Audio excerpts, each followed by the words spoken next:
పేరెంట్స్కి దూరంగా ఉంటూ ఇండియాలో ఒక్క పని కూడా చేయకుండా అబ్రాడ్ వస్తే ఆ స్టూడెంట్ లైఫ్ ఎలా ఉంటుందో తెలుసా? రియాలిటీగా చూద్దాం. హాయ్ నరేష్, ఏం చేస్తున్నావు? హాయ్ అక్క, ఏముంది వంటలు తోముకు. ఎప్పుడైనా ఇండియాలో తోమేవా? లేదక్క, ఇండియాలో ఒక్క రోజైనా మమ్మీకి హెల్ప్ చేసావా? మమ్మీకి మనం ఎప్పుడు హెల్ప్ చేస్తాం అక్క. పొద్దు నుండి చాలా కష్టపడినట్టున్నావు.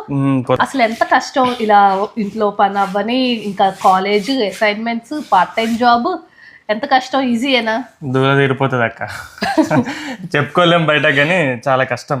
అంటే వీక్ డేస్లో కాలేజ్ వెళ్ళాలి మార్నింగ్ నుంచి ఈవినింగ్ వరకు.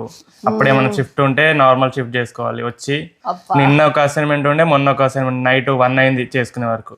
1 o'clockకి తిని పడుకొని మార్నింగ్ 11కి లేచి ఫ్రెష్ అయ్యి వంట చేసుకొని ఇప్పుడు మళ్ళీ బౌల్స్ అవన్నీ క్లీన్ చేసుకొని కొంచెం రెస్ట్ చేసుకొని మళ్ళీ 6కి మళ్ళీ ఇప్పుడు 5కి వెళ్ళాలి. 6కి జాబ్ ఉంది.